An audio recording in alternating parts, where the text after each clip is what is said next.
Hello students, आप सभी का स्वागत है। मेरा नाम है फैसल रशीद। ये है सेल्फ स्टडी नाउ और आज की इस वीडियो में हम लोग चैप्टर नंबर 16 को स्टडी करेंगे। ये चैप्टर रिफ्लेक्सिव और एम्फेटिक प्रोनाउंस के बारे में है। चलिए वीडियो को शुरू करते हैं और रिफ्लेक्सिव और एम्फेटिक प्रोनाउंस के बारे में स्टडी करते हैं। रिफ्लेक्सिव और एम्फेटिक प्रोनाउंस के बारे में जानने से पहले हमें कंपाउंड पर्सनल प्रोनाउंस के बारे में समझ लेना चाहिए। जैसा कि मैंने आपसे पहले बताया था, पर्सनल प्रोनाउन में हमारे पास my, your, him, her, it, our, them जैसे पर्सनल प्रोनाउंस आते हैं। अगर हम इन पर्सनल प्रोनाउंस में एक सफिक्स ऐड कर दें जो कि रिफ्लेक्सिव सफिक्स होती है, जैसे कि सेल्फ सिंगुलर नंबर के लिए और प्लूरल नंबर के लिए सेल्व्स, तो ये प्रोनाउन पर्सनल प्रोनाउन से कंपाउंड पर्सनल प्रोनाउंस में बदल जाएंगे और इनका यूज़ हम करेंगे रिफ्लेक्सिव प्रोनाउंस के तरीके से और एम्फेटिक प्रोनाउंस के तरीके से। चलिए अब देखते हैं कि रिफ्लेक्सिव प्रोनाउन क्या होता है। रिफ्लेक्सिव प्रोनाउन एक ऐसा प्रोनाउन होता है जो ये बात बताता है कि जो सब्जेक्ट है उसने जो काम किया था उसका असर खुद सब्जेक्ट को हो रहा है। एग्जाम्पल के लिए आप देख सकते हैं, the boy cooked dinner for himself. इस सेंटेंस की मीनिंग ये हुई कि बॉय ने अपने लिए डिनर पकाया।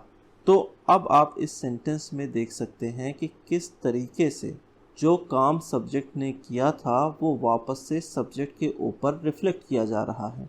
अगला सेंटेंस है, the workers organised themselves into teams. इस सेंटेंस में कहा जा रहा है कि जो वर्कर्स हैं उन्होंने खुद को टीम्स में ऑर्गेनाइज कर लिया। अब ये वर्कर्स के द्वारा जो काम किया गया था उस काम का असर खुद वर्कर्स के ऊपर पड़ा, इसलिए यहाँ पर यूज़ होने वाला themselves एक तरीके का रिफ्लेक्सिव प्रोनाउन कहलाएगा।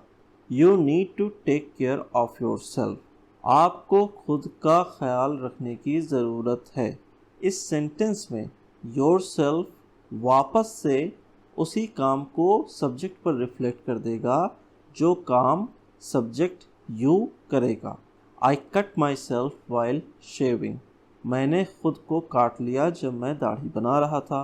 तो इस सेंटेंस में आप देख सकते हैं कि जो काम सब्जेक्ट आई कर रहा था वो काम वापस से सब्जेक्ट आई के ऊपर रिफ्लेक्ट हो गया, और ये बात बताने के लिए हमने एक रिफ्लेक्सिव प्रोनाउन माई सेल्फ का यूज़ किया।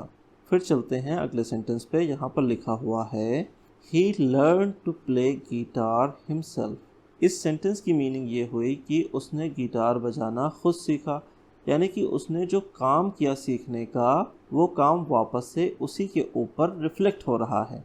तो यहाँ पर यूज़ होने वाले ये compound personal pronoun reflexive pronoun कहलाएंगे। अब यही कंपाउंड पर्सनल प्रोनाउंस या फिर ये रिफ्लेक्सिव प्रोनाउन अगर हम सब्जेक्ट पर जोर देने के लिए यूज़ करें तो ये एम्फेटिक प्रोनाउन बन जाते हैं। चलिए देखते हैं कि कैसे।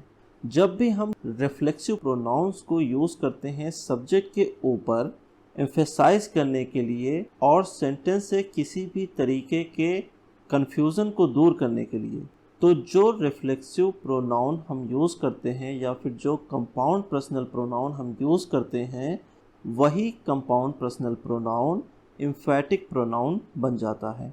एग्जाम्पल के लिए आप देख सकते हैं, I myself made the cake. मैंने खुद केक बनाया। अब यहाँ पर आप देखिए, अगर हम माई सेल्फ को रिमूव कर देते हैं तो हमारे सेंटेंस की मीनिंग पे कोई असर नहीं पड़ेगा, लेकिन फिर भी हमने जब माई सेल्फ का यूज़ किया तो हम ये बात क्लियर करना चाहते हैं कि मैंने खुद ये काम किया है, यानी सब्जेक्ट आई ने खुद ये काम किया है। ये बात सब्जेक्ट आई इस सेंटेंस में कहना चाहता है। फिर अगला सेंटेंस है, she herself rides the bike. अब इस सेंटेंस में आप देख सकते हैं कि जो काम सी करती है वो खुद करती है, इस बात पर जोर दिया जा रहा है। अगला सेंटेंस है, we ourself bought the books. अब यहाँ पर जो काम वी ने किया है उस पर जोर देने के लिए हमने यूज़ किया है जो वर्ड, वो है आवर सेल्फ। ये एक कंपाउंड पर्सनल प्रोनाउन है और इस सेंटेंस में इसका यूज़ एम्फेटिक प्रोनाउन के तौर पर किया जा रहा है। अगला सेंटेंस है he himself washed his clothes, उसने खुद ही अपने कपड़े धुले। अब यहाँ पर सब्जेक्ट के ऊपर जोर दिया जा रहा है कि ये काम उसने खुद किया है, इसलिए ये एक एम्फेटिक प्रोनाउन बन जाता है। फिर अगला सेंटेंस है the president himself asked for it. यहाँ पर सब्जेक्ट है प्रेसिडेंट और उसके बाद यूज़ किया गया है हिमसेल्फ। इससे इस बात का पता लगता है कि हम प्रेसिडेंट पर जोर दे रहे हैं कि प्रेसिडेंट ने खुद इस चीज़ के लिए पूछा। लास्ट सेंटेंस है the student himself cleaned the class.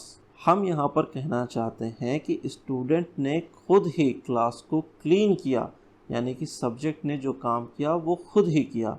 In example से हम समझ सकते हैं कि जब हमें सब्जेक्ट पर जोर देना होता है तो जो हम कंपाउंड पर्सनल प्रोनाउन यूज़ करते हैं वही compound personal pronoun emphatic pronoun बन जाता है। और जब हम ये बताना चाहते हैं कि जो काम सब्जेक्ट ने किया है उसका असर खुद सब्जेक्ट पर हुआ है, तो ऐसे में जो कंपाउंड पर्सनल प्रोनाउन यूज़ किए जाते हैं वो रिफ्लेक्सिव प्रोनाउन बन जाते हैं। इस वीडियो में इतना ही। अगली वीडियो में हम लोग बात करेंगे डेमॉन्स्ट्रेटिव प्रोनाउन के बारे में। मिलते हैं अगली वीडियो में, तब तक के लिए हैप्पी रहिए। Have a blessful day. Signing off.